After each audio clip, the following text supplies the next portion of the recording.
A smart, handsome, and very polite young man.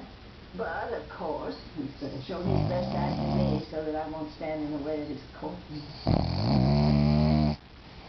He scares me.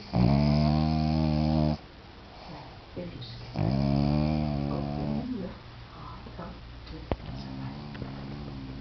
I think it's a little scarier vampire than the regular guy.